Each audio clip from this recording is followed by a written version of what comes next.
ನೀವು ಸುಬ್ಬು ಯಾವತ್ತು ಬರ್ತಿರೋ ನಾವು ಅವತ್ತು ಮತ್ತೆ ಒಟ್ಟಿಗೆ ಹೋಗೋಣ. ನಮಗೇನು ಬೇಜಾರಾಗಲ್ಲ, ನೀವು ತಲೆ ಕೆಡಿಸ್ಕೊಂಬೇಡಿ, ಸರಿನಾ? ಅಲ್ಲಲ್ಲ, ನೀವ್ ಯಾಕೆ ಕ್ಯಾನ್ಸಲ್ ಮಾಡ್ತೀರಾ? ನೀವ್ ರೆಡಿ ಆಗಿದ್ರಿ. ನೀವು ಹೌದು, ರೆಡಿ ಆಗಿದ್ವಿ. ಹಾಗಂತ ಇವಾಗ ನೋಡು ಅದಕ್ಕೆ ನಾವೆಲ್ಲರೂ ಒಟ್ಟಿಗೆ ಹೋಗೋಣ ಅಂತ ಹೇಳಿದ್ದಕ್ಕೆ ನಾವು ಹೊರಡಕ್ಕೆ ಒಪ್ಕೊಂಡಿದ್ದು.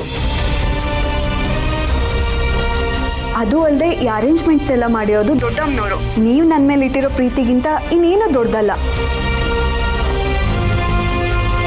ನೀವು ಹೋಗಲ್ಲ ಅಂದ್ರೆ ನಾವು ಹೋಗಲ್ಲ, ಏನು ಚಿಂತೆ ಮಾಡಬೇಡ. ಇನ್ಯಾವಾಗ್ಲಾದ್ರೂ ಹೋದ್ರಾಯ್ತು. ನಿನ್ ಕೆಲ್ಸಗಳೆಲ್ಲ ಮುಗಿದ್ಮೇಲೆ ನನಗೆ ಕಾಲ್ ಮಾಡು, ಸರಿನಾ ಅದಕ್ಕೆ? ಸರಿ ವರ, ಥ್ಯಾಂಕ್ಸ್. ಹಾಗೆ ಸಾರಿ ಎಲ್ಲ ಕೇಳಿ ನನಗೆ ಬೇಜಾರು ಮಾಡಬೇಡ. ನಾವು ಖುಷಿಯಾಗೇ ಇದ್ದೀವಿ. ಇನ್ನೊಂದ್ಸರಿ ಒಟ್ಟಿಗೆ ಹೋದ್ರೆ ಆಯ್ತು. ಆಯ್ತು.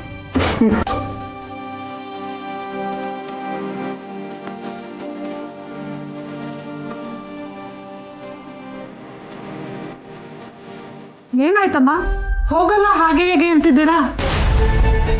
ಹಾ ಚಿಕ್ಕಮ್ಮ, ಅದು ಸುಬ್ಬು ಮತ್ತೆ ಶ್ರಾವಣಿಯವ್ರಿಗೇನೋ ಮುಖ್ಯವಾಗಿದ್ದ ಕೆಲಸ ಬಂದಿದೆಯಂತೆ. ಅವರಿಬ್ರು ಇಲ್ಲದೆ ನಮಗೂ ಹೋಗಕ್ ಮನ್ಸಿಲ್ಲ. ಅಲ್ವಾ ಹೋಗ್ತಾ ಇರೋದೇ ಅವ್ರ ದೆಸೆಯಿಂದ ಅಂದಮೇಲೆ ಅವ್ರನ್ನ ಬಿಟ್ಟು ಹೋಗೋದು ಚೆನ್ನಾಗಿರಲ್ಲ. ಅದಕ್ಕೆ ಕ್ಯಾನ್ಸಲ್ ಮಾಡ್ಕೊಳ್ಳೋದಕ್ಕೆ ಹೇಳಿದ್ವಿ. ನಾವಿನ್ನೆಲ್ಲೂ ಹೊರಡ್ತಿಲ್ಲ. ವರ, ಲಗೇಜ್ ಎಲ್ಲ ಒಳಗಿಡೋಣ. ಅಯ್ಯಯ್ಯೋ, ಹಾಗಾದ್ರೆ ಇವರಿಬ್ರು ಎಲ್ಲೂ ಹೋಗ್ತಿಲ್ವಾ? ಹನಿಮೂನಿಗೆ ಹೋಗ್ಲಿಲ್ಲ ಅಂದ್ರೆ ಇವರಿಬ್ರು ಗಂಡ ಹೆಂಡತಿ ಅಲ್ಲ ಅಂತ ನಾನು ಹೇಗೆ ಪ್ರೂವ್ ಮಾಡಲಿ?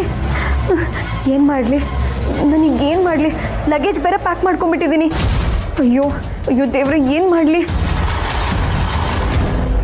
ಏನಕ್ಕ, ಈಗ ನಿನಗೆ ಸಮಾಧಾನ ಆಯ್ತಾ? ತುಂಬಾ ಸಮಾಧಾನ ಆಯ್ತು ಕಣೆ. ಆದ್ರೂ ಈ ಇಂದ್ರಮ್ಮನ್ ಮಾತು ಕೇಳಲಿಲ್ಲ ಅಂದ್ರೆ ಹಿಂಗೆ ಆಗೋದು. ಆದ್ರೆ ನೀನ್ ನನ್ನ ಸುಮ್ಮನೆ ಎಲ್ಲರೊಬ್ಬರಿಗೂ ಕೆಟ್ಕೊಳ್ಳ ಮಾಡ್ಬೇಡ. ಹೋಗೋದಕ್ಕೆ ಒಪ್ಕೊಂಡಿದ್ದೆ ತಾನೆ, ಅವ್ರ ಹಣೆ ಬರ ಹೋಗ್ಲಿಲ್ಲ, ಏನ್ ಮಾಡ್ಲಿ? ಅವ್ರು ಹೋದ್ರೆ ನನಗೇನ್ ಚಿಂತೆ ಇಲ್ಲ, ಇಲ್ಲಿದ್ರು ಚಿಂತೆ ಇಲ್ಲ. ನಾನು ಯಾಕೆ ತಲೆ ಕೆಡಿಸ್ಕೊಳ್ಳಿ? ಒಂಥರ ಸಮಾಧಾನ ಆಗ್ತಾ ಇದೆ ಕಣೆ. ಬಾಡಿಗೆ ಕೊಟ್ಟಿಲ್ಲ, ತಡಿ ಫೋನ್ ಮಾಡ್ತೀನಿ.